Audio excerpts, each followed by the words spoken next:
Welcome into BSc Complementary Physics, Semester 4, class number 35, BSc Complementary Physics, Chapter Electronics. And today the topic is FW rectifier, center tap, full wave rectifier, center tap. And this is a very important topic, full wave rectifier, FW rectifier, that we discussed today. Center tap. There are two full wave rectifiers. One is FW rectifier center tap and the other is bridge rectifier. That is also a full wave rectifier. There are two full wave rectifiers and one half wave rectifier. Half wave rectifier, HW rectifier we have studied. Today we study full wave rectifier center tap. And here is a diagram. Diagram you draw carefully. ആദ്യം കാണിക്കുന്നതാണ് diagram കേട്ടോ. അതായത് രണ്ട് diode ഉപയോഗിച്ച diagram full wave rectifier. ഇതിന് ഇപ്പോൾ കിട്ടി നോക്കിയ full wave rectifier center tapped rectifier. ഇതിന് പവർ പാക്ക് എന്ന് പറയും. പവർ പാക്ക് ഇപ്പോൾ ഇലക്ട്രോണിക്സ് കുട്ടികളൊക്കെ പ്രാക്ടിക്കലി ചെയ്യുന്നത് പവർ പാക്ക് എന്നുള്ള പേരിലാണ് ഇലക്ട്രോണിക്സ് പഠിക്കുന്നവർ. അപ്പോൾ ഇത് അതിന് മുഴുവൻ പേര് FW റെക്ടിഫയർ സെൻറ്റർ ടാപ്ഡ് എന്ന് പറയും, അല്ലെങ്കിൽ പവർ പാക്ക് എന്ന് പറയും. നമ്മൾ ഈ ലാബിൽ പിന്നെ സോഴ്സായിട്ട് ഉപയോഗിക്കാറുണ്ട്. പവർ പാക്കിൽ സോഴ്സായിട്ട് എലിമിനേറ്റർ ഉപയോഗിക്കാറുണ്ട്. അപ്പോൾ അതിനാണ് ഈ പവർ പാക്ക് എന്ന് പറയുന്നത്. അതിൻ്റെ കൺസ്ട്രക്ഷനാണ് ഇവിടെ പറയുന്നത്. രണ്ട് ഡയോഡാണ് ഉപയോഗിക്കുന്നത്. അപ്പോൾ നോക്കി സർക്യൂട്ടിൽ രണ്ട് ഡയോഡുണ്ട്, D1 D2. അതൊരു ഒരു ട്രാൻസ്ഫോർമറിൻ്റെ സെക്കൻഡറി കൊടുത്തിരിക്കുകയാണ്. ആ ട്രാൻസ്ഫോർമറിൻ്റെ സെക്കൻഡറി നമ്മൾ എർത്ത് ചെയ്തിരിക്കുക നടുക്ക്. അതുകൊണ്ടാണ് സെൻറ്റർ ടാപ്പ് എന്ന് പറയുന്നത്. ഈ ട്രാൻസ്ഫോർമറിൻ്റെ രണ്ട് വര കാണുന്നതാണ്, രണ്ട് വരയും രണ്ട് കോയിലും കാണുന്നതാണ് ട്രാൻസ്ഫോർമർ. അതിൻ്റെ സെൻറ്റർ പാർട്ട് ഗ്രൗണ്ട് ചെയ്തിരിക്കുകയാണ്. അതുകൊണ്ടാണ് ഇതിൻ്റെ സെൻറ്റർ ടാപ്പ് എന്ന് പറയുന്നത്. പിന്നെ ട്രാൻസ്ഫോർമർ പ്രൈമറി ഉണ്ടല്ലോ, പ്രൈമറിയിലാണ് AC വോൾട്ടേജ് കൊടുക്കുന്നത്. അത് നമ്മുടെ ഹൗസ് ഹോൾഡ് വോൾട്ടേജ് ആണ്, 230 വോൾട്ട് ആയിരിക്കും. അത് സ്റ്റെപ്പ് ഡൗൺ ചെയ്ത് 12 വോൾട്ടാണ് നമുക്കിവിടെ കിട്ടുന്നത് മിക്കവാറും. ട്രാൻസ്ഫോർമറിൻ്റെ സെക്കൻഡറിൽ കിട്ടുന്നത് 12 വോൾട്ട് വലുതായിരിക്കും. അപ്പോൾ രണ്ട് ഡയോഡ്, ആ ഡയോഡിന് കോമൺ പോയിന്റ് എടുക്കുന്നത്. കോൺ പോയിന്റ് എടുത്തിട്ട് ഒരു ലോഡ് RLലേക്ക് കൊടുക്കും. ലോഡ് RLലേക്ക് കൊടുക്കും. അവിടെയാണ് നമ്മൾ VDC അല്ലെങ്കിൽ VO നമുക്ക് കിട്ടുന്നത്, ഔട്ട്പുട്ട് കിട്ടുന്നത്. ആ RL താഴെ നമ്മൾ ഗ്രൗണ്ട് ചെയ്യും. അപ്പോൾ ട്രാൻസ്ഫോർമറിൻ്റെ സെൻറ്റർ ടാപ്പ് ഗ്രൗണ്ട് ചെയ്യും, പിന്നെ RLൻ്റെ ബോട്ടം പോയിന്റ് ഗ്രൗണ്ട് ചെയ്യും. ഈ ഗ്രൗണ്ട് അർത്ഥം അറിയാവോ? എർത്ത് കണക്ഷൻ എന്ന് പറയും. അതായത് ഈ ഗ്രൗണ്ടും തമ്മിൽ കണക്ഷൻ ഉണ്ടെന്ന് അർത്ഥം. ഇപ്പം നമ്മൾ ആ ട്രാൻസ്ഫോർമറിൽ സെൻറ്റർ ടാപ്പിൽ നിന്ന് ഒരു വയറ് കൊണ്ടുവന്ന് ഈ ഇപ്പുറത്തെ ഗ്രൗണ്ട്, ഈ RLൻ്റെ താഴെയുള്ള ഗ്രൗണ്ടിൽ പിടിപ്പിച്ചാൽ കറക്റ്റാണ്. ഈ എർത്തും കണക്റ്റഡാണ്. ട്രാൻസ്ഫോർമറിൻ്റെ സെൻറ്റർ ടാപ്പിൽ നിന്ന് ഒരു വയർ എടുത്ത് ഈ RL താഴെയുള്ള ഗ്രൗണ്ട് ഉണ്ടല്ലോ അവിടെ കൊണ്ടുവന്ന് പിടിപ്പിക്കുന്നതിന് തുല്യമാണ് ഇങ്ങനെ പടം വരച്ചാൽ. അപ്പോൾ ഇതിൻ്റെ ഗ്രാഫിക്കൽ റെപ്രസെൻറ്റേഷനെ കാണുന്നത് വേവ് ഫോംസിൻ്റെ റെപ്രസെൻറ്റേഷനാണ്. നമ്മൾ സപ്ലൈ ചെയ്യുന്നത് ഒരു AC വേവ് ഫോമാണ്, സൈനുസോയ്ഡൽ വേവ് ഫോമാണ്. ട്രാൻസ്ഫോർമറിൻ്റെ സെക്കൻഡറിൽ വരുന്ന ഒരു AC വേവ് ഫോമാണ് കാണിച്ചിരിക്കുന്നത്. ഒന്നാമത്തെ ഡയോഡ് പോസിറ്റീവ് ഹാഫ് സൈക്കിൾ മാത്രം പുറത്തേക്ക് വിടും. അപ്പോൾ അതിൻ്റെ ഗ്രാഫാണ് സൈഡിൽ കാണുന്നത് മുകളിൽ. ഡയോഡ് D1ൻ്റെ ഔട്ട്പുട്ടാണ് ഒന്നാമത്തെ ഡയോഡ്. അപ്പോൾ അത് പോസിറ്റീവ് ഹാഫ് സൈക്കിൾ മാത്രം കടത്തി വിടുന്ന ഡയോഡാണ്. രണ്ടാമത്തെ ഡയോഡ് നെഗറ്റീവ് ഹാഫ് സൈക്കിൾ മാത്രം കടത്തി വിടും. അപ്പോൾ നെഗറ്റീവ് ഹാഫ് സൈക്കിളിനെ കൺവേർട്ട് ചെയ്തിട്ടാണ് കടത്തി വിടുന്നത്. അപ്പോൾ അത് ആ ഗ്യാപ്പിൻ്റെ ഭാഗത്താണ് പീക്കായിട്ട് വരുന്നത്. ഇത് രണ്ടും കൂടി ചേർന്ന ഒരു വേവ് ഫോമാണ് അവസാനം കിട്ടുന്നത്. അപ്പോൾ ഈ രണ്ട് ഡയോഡും കടത്തി വിടുന്ന കറണ്ട് RLലൂടെ സഞ്ചരിക്കുന്ന കാരണം ഈ രണ്ട് വേവ് ഫോമിനെ, ഈ D1ൻ്റെയും D2ൻ്റെയും വേവ് ഫോമിനെ നമുക്ക് സൂപ്പർ ഇമ്പോസ് ചെയ്യിപ്പിച്ചിട്ട് താഴെ കാണുന്ന പോലെ വേവ് ഫോം ഉണ്ടാകും. അപ്പോൾ താഴെ ഏറ്റവും അടിയിൽ കാണുന്ന വേവ് ഫോമാണ് ഈ FW റെക്ടിഫയർ തരുന്ന ഔട്ട്പുട്ടിൻ്റെ വേവ് ഫോം. ഇപ്പോൾ ഇത് പടം വരയ്ക്കുമ്പോൾ, ഗ്രാഫ് വരയ്ക്കുമ്പോൾ X ആക്സിൽ ωt എടുക്കണം, Y ആക്സിലാണ് ആദ്യത്തെ പടത്തിൽ ഇവിടെ ആദ്യത്തിൽ VD1, രണ്ടാമത്തിൽ VD2, അവസാനത്തിൽ VO അല്ലെങ്കിൽ VDC എന്നാണ് എഴുതിയിരിക്കുന്നത് കേട്ടോ. ഒന്നാമത്തെ ഡയോഡിൻ്റെ വോട്ട് VD1, അവിടെ π2π എന്നാണ് ഇരിക്കുന്നത്. പിന്നെ X ആക്സിലേക്ക് നമ്മൾ ωt, θ എഴുതിയാലും മതി. രണ്ടാമത്തെ VD2, രണ്ടാമത്തെ ഡയോഡിൻ്റെ വോൾട്ടേജാണ്. ഈ അവസാനത്തെ ഗ്രാഫാണ് ഫൈനൽ ഔട്ട്പുട്ട് VDC അല്ലെങ്കിൽ VO എന്ന് പറയും. അവിടെ X axis theta is omega T, അതായത് പൈ 2π 3π എങ്ങനെയാണ് ആ താഴെ എഴുതിയിരിക്കുന്നത്.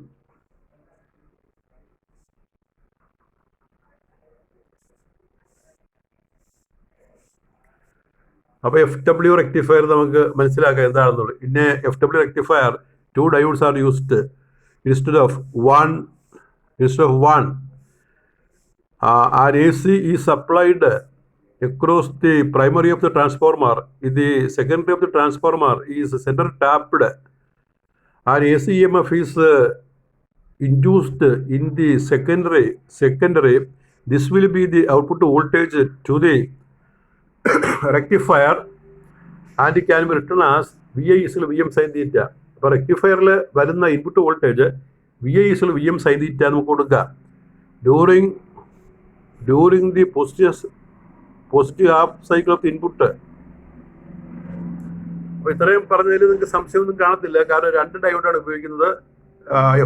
HW ആണെങ്കിൽ 1 ഡയോഡ്, ഇവിടെ 2 ഡയോഡാണ് നമ്മൾ ഉപയോഗിക്കുന്നത്. ട്രാൻസ്ഫോർമർ വഴിയാണ് നമ്മൾ വോൾട്ടേജ് ഇങ്ങോട്ട് വരുന്നത്. AC EMF സ്റ്റെപ്പ് ഡൗൺ ചെയ്താണ് വരുന്നത്. പിന്നെ ഇൻപുട്ട് വോൾട്ടേജിനെ VI is VM sin theta എന്ന് എഴുതാം. VM ആണ് maximum input voltage.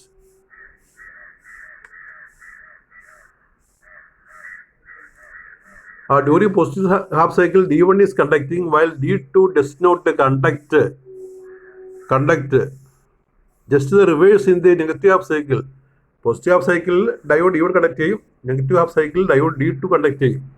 In both cases, conventional നമ്മൾ സാധാരണ മാർക്ക് ചെയ്യുന്ന കറണ്ട്, ബാറ്ററി നെഗറ്റീവിൽ പോസിറ്റീവിലേക്ക് മാർക്ക് ചെയ്യത്തില്ലേ, അത്തരം current. In both cases, conventional current flows in the direction shown by the arrow. അതായത് C2D യിലാണ് current ഒഴുകുന്നത്. നോക്കി ആരോ കാണിച്ചിരിക്കുന്നുണ്ടല്ലോ, ഇത് അവിടെ ആ എർത്തിൻ്റെ മുകളിൽ ആരോ ഉണ്ട്. അപ്പോൾ C2D ആ മുകളിൽ താഴോട്ടാണ് കറണ്ട് ഒഴുകുന്നത്. C2D ആണ് കറണ്ട് ഒഴുകുന്നത്, conventional current.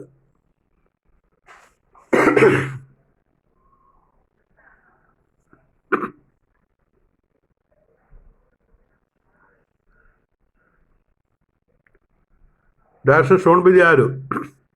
But this current is pulsating and PD is developed across RL. അപ്പോൾ കറണ്ട് നമുക്ക് സ്റ്റഡി അല്ല, നമുക്ക് ഇവിടെ പൾസാണ് കിട്ടുന്നത്. പൾസിൻ്റെ എണ്ണം കൂടുതലുണ്ടെന്ന് മാത്രം.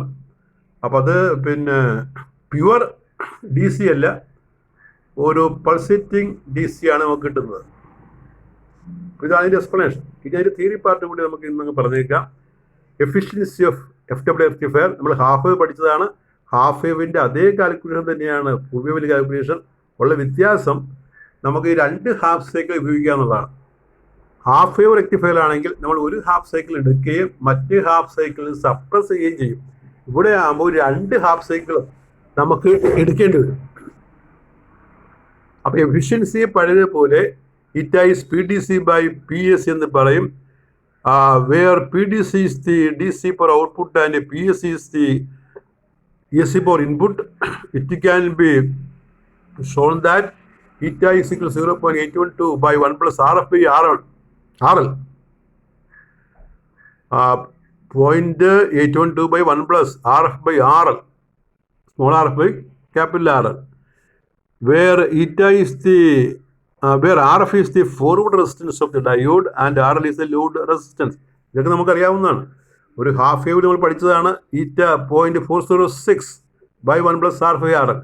ഇവിടെ ഈറ്റ എഫിഷ്യൻസി അതിന് ഡബിളാണ്, 0.406ൻ്റെ ഡബിളാണ് 0.812 എന്ന് പറയുന്നത്. ഈ ഡെറിവേഷൻ കേട്ടോ. അപ്പോൾ ആദ്യം നമുക്ക് PDC കാണണം, പിന്നെ PSC കാണണം, മുമ്പത്തെ പോലെ തന്നെ. To find PDC is IDC square into RL. അങ്ങനെയാണ്, IDC square into RL എന്നാണ് PDCയുടെ ഇക്വേഷൻ. അപ്പോൾ IDC DC കറണ്ട് കാണണം. അപ്പോൾ കാൽക്കുലേഷൻ IDC സൈ average 1/2π integral 0 to 2π ID theta നമ്മുടെ സാധാരണ ഡെഫിനിഷനാണത്. അത് കാണാതെ പഠിച്ചേ പറ്റുള്ളൂ. അത് 2 ഹാഫ് സൈക്കിളായിട്ട് നമ്മൾ റീഅറേഞ്ച് ചെയ്യും. 0 to 2π മാറ്റി എഴുതും. That is 1/2π integral 0 to 2π ID theta plus integral π to 2π ID theta. ഐയുടെ വാല്യൂ കൊടുക്കണം IM sin തീറ്റ എന്ന്. VM sin തീറ്റ ഉണ്ടല്ലോ, അതിൽ നിന്ന് IM ആയിട്ട് മാറ്റണം, IM sin തീറ്റ.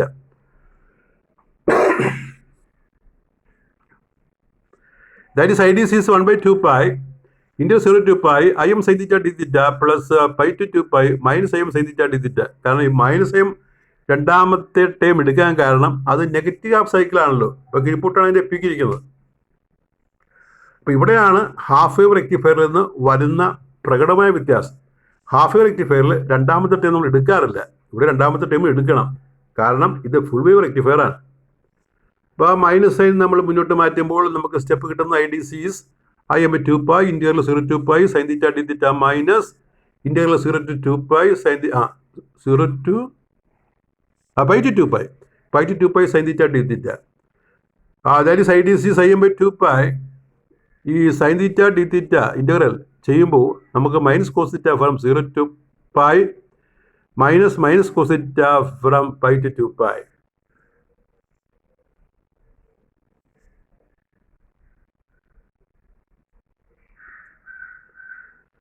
That is minus im by 2 pi cos theta from 0 to pi minus cos theta pi to 2 pi equal to minus im by 2 pi cos pi minus cos 0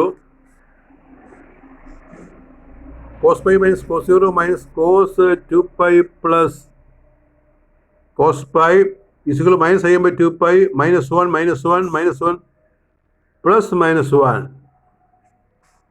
ഈ cos pi minus 1 ആണ്. അപ്പോൾ എല്ലാം നമ്മൾ കൂട്ടിട്ട് ഗുണിക്കണം. Minus I M by 2 pi into -4 എന്ന് വരും. -4 വേണമെങ്കിൽ ബ്രാക്കറ്റ് ഇടാം. അപ്പോൾ മൈനസ് വിട്ട് 2 ഇട്ടും ബാക്കി നമുക്ക് കിട്ടുന്നത് 2 ഐ എം ബൈ പൈ ആണ്. That is I D C in a full wave rectifier is 2 I M by pi equation number 1. അപ്പോൾ ഞാനിത് നേരത്തെ HW റെക്ടിഫയർ പറഞ്ഞപ്പോൾ ഒരു കാര്യം ഓർമ്മിപ്പിച്ചിരുന്നതാണ്. അവിടെ ഐ ഡി സി നമുക്ക് ഐ എം ബൈ പൈ ആണ് കിട്ടുന്നത്. HW റെക്ടിഫയറിൽ I D C I M by pi ആണ്. നമ്മൾ പ്രോബ്ലം ചെയ്തതാണ്. ഇവിടെ അതിൻ്റെ ഇരട്ടിയാണ് കേട്ടോ. 2 ഐ എം ബൈ പൈ ആണ് ഇവിടെ ഐ ഡി സി എന്ന് ഓർക്കുക. Therefore, PDC is equal to IDC square into RL. That is equal to 2 I m by pi square into RL. ഇനി നമുക്ക് കാണുന്നത് കാൽക്കുലേഷൻ പി എസ് സി ആണ്. P S C IRMS square into R plus R L. മൊത്തം resistance എടുക്കേണ്ടി വരും. PRMS is IRMS square into R plus R L. To find IRMS square എടുക്കണം. IRMS square definition അതാണ്. Integral 0 to 2 pi I square D theta by 2 pi. ഇതാണ് definition. അത് ഓർത്തിരിക്കണം. Definition എല്ലാം നമ്മൾ ഓർക്കണം കേട്ടോ. That is IRMS square is 1 by 2 pi integral 0 to 2 pi I square D theta. ഐയുടെ വാല്യൂ കൊടുക്കണമല്ലോ. അത് ഇവിടെയും 2 ഹാഫ് സൈക്കിളായിട്ട് റീറൈറ്റ് ചെയ്യണം. 1 by 2 pi integral 0 to pi I square d theta plus integral pi to 2 pi I square d theta. I square d theta നമ്മൾ കൊടുക്കണം. Since negative half cycle is അത് താഴെ പറയാം. നെഗറ്റീവ് ഹാഫ് സൈക്കിൾ ഒരു minus sign കൊടുക്കണമെന്ന് പറയാൻ പോവുക. അപ്പോൾ നമുക്ക് 1 by 2 pi integral 0 to pi I m sin theta square d theta plus integral pi to 2 pi minus I m sin theta square d theta. അപ്പോൾ ഈ മൈനസ് ഐ എം ഇവിടെ വന്നെങ്കിലും ആ സ്ക്വയർ കിടക്കുന്നത് കൊണ്ട് അത് പ്ലസ് ആയിട്ട് മാറും മൊത്തം. That is IRMS square is I M square by 2 pi integral 0 to pi sine square theta D theta plus integral pi to 2 pi sine square theta D theta എന്ന് വരും. That is IRMS square is equal to I M square by 2 pi integral 0 to pi 1 by 2 sine square theta D theta. Integrate ചെയ്യാൻ നമ്മൾ പഠിച്ചതാണ്. Half of 1 minus cos two theta D theta എന്ന് എഴുതണം. എന്നിട്ട് വേണം integrate ചെയ്യാൻ. രണ്ടാമത്തത് പോലെ തന്നെ pi to 2 pi half of 1 minus cos two theta D theta. ഈ കോസ് ടു തീറ്റ നമ്മൾ 0 ടു പൈ ഇൻറ്റഗ്രേറ്റ് ചെയ്താലും പൈ ടു 2 പൈ ഇൻറ്റഗ്രേറ്റ് ചെയ്താലും 0 ആയിരിക്കും. Cos two theta 0 to pi integrate ചെയ്താലും പൈ ടു 2 പൈ ഇൻറ്റഗ്രേറ്റ് ചെയ്താലും 0 ആയിരിക്കും. അതുകൊണ്ടാണ് 0 അവിടെ എഴുതി കാണിച്ചിട്ടുണ്ട്. സൈഡിൽ ഇങ്ങനെ ടോപ്പിലേക്കാണെങ്കിൽ എഴുതി കാണിച്ചിട്ടുണ്ട് 0 ആണ്. അപ്പോൾ ആ 2 ടൈം അങ്ങോട്ട് പോയിട്ട് ബാക്കി എന്തെങ്കിലും നോക്കാം നമുക്ക്. ആ 1 ടൈം മാത്രമേ ഉണ്ടാവുള്ളൂ, 1. അപ്പോൾ അത് ചെയ്യുമ്പോൾ നമുക്ക് ആദ്യത്തെ കിട്ടുന്നത് നോക്കിക്കേ, ഹാഫ് ഇൻറ്റു ഇൻറ്റഗ്രൽ തീറ്റ അത് 0 ടു പൈ ആണ്. അപ്പോൾ ഒരു പൈ വരും, അടുത്തൊരു പൈ വരും. അങ്ങനെ 2 പൈ ആണ് വരുന്നത്. ബ്രാക്കറ്റിനകത്ത് ആദ്യ ടൈം ഒരു പൈ തരും. ആദ്യ ടേം ഹാഫ് ഇൻറ്റു പൈ എന്ന് വരും. ഐ എം സ്ക്വയർ നോക്കണം എന്ത് കിട്ടും നോക്കട്ടെ. പൈ പ്ലസ് പൈ ഒരു ഹാഫ് കൂട്ടല്ലോ. അപ്പോൾ രണ്ടും കൂടി പൈ എന്ന് വരും. അപ്പം അങ്ങനെ നമുക്ക് 2π എന്ന് കിട്ടും. 2π വെട്ടിപ്പോയിട്ട് നമുക്ക് im²/2 എന്ന് കിട്ടും. നിങ്ങൾ ആ ഇൻ്റഗ്രേഷൻ സ്റ്റെപ്പ് ഒന്ന് നോക്കിക്കോളാം കേട്ടോ. ആ സ്റ്റെപ്പ് ഇൻ്റഗ്രേറ്റ് ചെയ്യുമ്പോഴേ ഇപ്പോൾ ഒരു സ്റ്റെപ്പ് കൂടി എഴുതാവുന്നതാണ് വേണമെങ്കിൽ. അതായത് ½ അപ്പോൾ ഹാഫ് തീറ്റ എന്ന് വരും. നമ്മൾ ലിമിറ്റ് കൊടുക്കുമ്പോൾ നമുക്ക് കിട്ടുന്നത്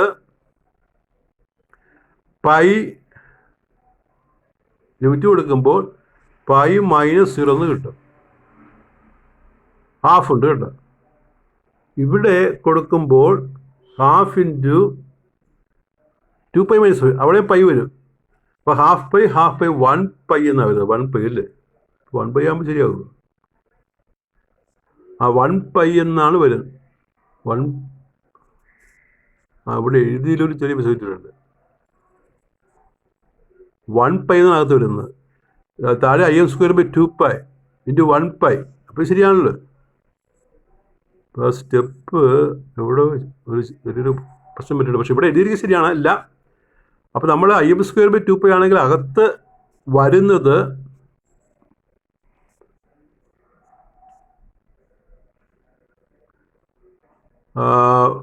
½ π. അപ്പോൾ ഒരു പൈ മാത്രമേ വരുള്ളൂ. വെട്ടിപ്പോയിട്ട് അവസാനം കിട്ടുന്നത് im²/2 ആണ്. അവസാനത്തേ കിട്ടുള്ളൂ. നിങ്ങൾ ചെയ്ത് നോക്കുക. ആദ്യത്തെ ടേം ½ ഈ കാണുന്ന ടേമാണ് പറയുന്നത്. അപ്പോൾ പുറത്ത് im²/2π ഉണ്ടല്ലോ. ഒരു കാര്യം ചെയ്യാം, ഹാഫ് കൂടി പുറത്തേക്ക് എടുക്കുക. അങ്ങനെ വിചാരിക്കാം. ഹാഫ് കൂടി പുറത്തേക്ക് എടുക്കുമ്പോൾ im²/4π ഒന്നുമില്ല. ഹാഫ് കൂടി പുറത്തേക്ക് എടുക്കുക im²/4π വന്നു. ഹാഫ് പുറത്തേക്ക് എടുക്കുമ്പോൾ im²/4π വന്നു. പിന്നെ നമ്മൾ 1 dθ ചെയ്യുമ്പോൾ നമുക്ക് തീറ്റ ലിമിറ്റ് കൊടുക്കും π എന്ന് കിട്ടും. അടുത്തും π എന്ന് കിട്ടും. 2π - π. അപ്പോൾ മൊത്തം 2π അങ്ങനെ കിട്ടുന്നു. അപ്പോൾ സ്റ്റെപ്പ് കറക്റ്റാണ്, ഒന്നും വിട്ടു പോട്ടില്ല. അപ്പോൾ നമുക്ക് 2π വെട്ടിപ്പോട്ട് im²/2 എന്ന് കിട്ടും. IRMS is im/√2. അതാണ് ഇക്വേഷൻ നമ്പർ 2. നമ്മൾ HW റെക്ടിഫയർ പഠിച്ചത് എന്താണ്? HW റെക്ടിഫയർ പഠിച്ചത് IRMS im/2 ആണ്. ഇവിടെ im/√2 എന്ന് കിട്ടും. അതാണ് ഇവിടുത്തെ ഒരു വ്യത്യാസം. So PDC is IRMS square into R plus RL, that is im/√2 the square into R plus R. അപ്പോൾ ഇനിയാണ് നമ്മൾ ഈറ്റ കാണുന്നത്. ഈറ്റ അപ്പോൾ ഇത് PAC. therefore ഈറ്റ എഫിഷ്യൻസി ഈറ്റ is PDC/PAC 2im/π² into RL/im²/2 into R plus R. im² വെട്ടിപ്പോവും. ഒരു 2 വെട്ടിപ്പോകുന്നില്ല. നമുക്ക് കിട്ടുന്നത് ബാക്കി കിട്ടുന്നത് വെട്ടിപ്പോകാനുള്ള സെക്കൻഡിലൊക്കെ വെട്ടിക്കളഞ്ഞിട്ട് ബാക്കി കിട്ടുന്നത് 8/π² RL/R plus R. ഈ π² നിയർലി 10 വരുമല്ലോ. അപ്പോൾ 8/10 0.8. അപ്പോൾ നിയർലി 10 ആണ്. അപ്പോൾ കൃത്യമായിട്ട് ചെയ്യുമ്പോൾ നമുക്ക് 0.812 എന്ന് കിട്ടും. 812 RL/R plus R. നമ്മൾ താഴെ മുകളിലും ഒരു RL കൊണ്ട് ഡിവൈഡ് ചെയ്ത് കാണിക്കും. ഡിവൈഡ് ന്യൂമറേറ്റർ ആ denominator by RL. That is theta is equal to 0.812/1 plus RF/R. R കൊണ്ട് ഹരിക്കുമ്പോൾ ആദ്യത്തെ ടേം RF/R ആകും. രണ്ടാമത്തെ 1 വരും. 1 ആദ്യം എഴുതി.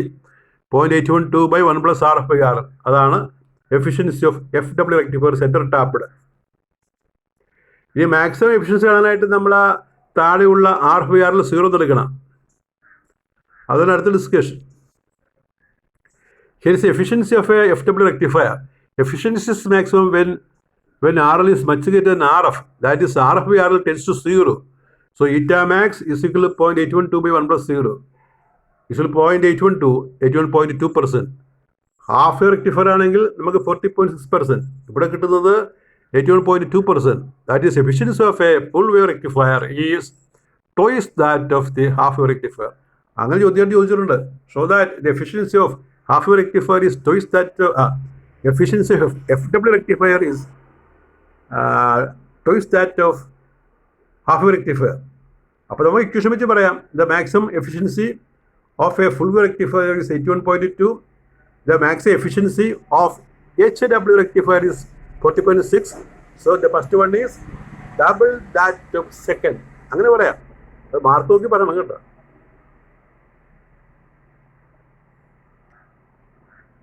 ഇനി അതിൻ്റെ ഒരു ക്വസ്റ്റ്യനാണ് ഇവിടെ കൊടുത്തിരിക്കുന്നത്. As a question, very important question ആണ്. With a neat circuit diagram explain the working of FW rectifier, center tapped FW center tapped rectifier, derive an expression for efficiency. അപ്പോൾ ആ ഡെറിവേഷൻ ഹാഫ് വേവ് റെക്ടിഫയറിൻ്റെ അതേ ഡെറിവേഷനാണ്. നിങ്ങൾ മനസ്സിലാക്കണം, half wave rectifier derivation മനസ്സിലായെങ്കിൽ ഇതിന് വലിയ പ്രയാസമില്ല. 2 half cycle എടുക്കണം, നമ്മൾ 2 ഇൻറ്റഗ്രേറ്റ് ചെയ്യണം. അപ്പോൾ ഇക്വേഷനൊക്കെ ചെറിയ ചെറിയ മാറ്റം വരും. അപ്പോൾ അങ്ങനെ നോക്കി പഠിക്കുക. ഇനി നമ്മൾ ബ്രിഡ്ജിനകത്ത് ഇതേ കാൽക്കുലേഷനാണ്. ഇനിയും മനസ്സിലായിട്ടില്ലെങ്കിൽ ബ്രിഡ്ജ് പഠിക്കുമ്പോൾ മനസ്സിലാക്കുക. എങ്കിലും 2 ആവർത്തി നോക്കുക, സംശയം ഉടേണ്ടത് എഴുതി ചോദിച്ചാൽ മതി. ഇനി പ്രോബ്ലം ചെയ്യുന്നതിന് പ്രധാനപ്പെട്ട ഇക്വേഷൻ ഇവിടെ എഴുതിയിരിക്കുന്നത് IDC is 2m/π. നിങ്ങൾ ഓർമ്മയ്ക്ക് വേണ്ടി നമ്മൾ SWൻ്റെ ഇക്വേഷൻ കൂടി ഒന്ന് റീറൈറ്റ് ചെയ്യണം. For SW rectifier ID is Im/π, IRMS is Im/√. For SW rectifier IRM is Im/2, IM is Vm/R plus R. അത് 2 റെക്ടിഫയർ ഒന്ന് തന്നെ. IM is Vm/R plus R.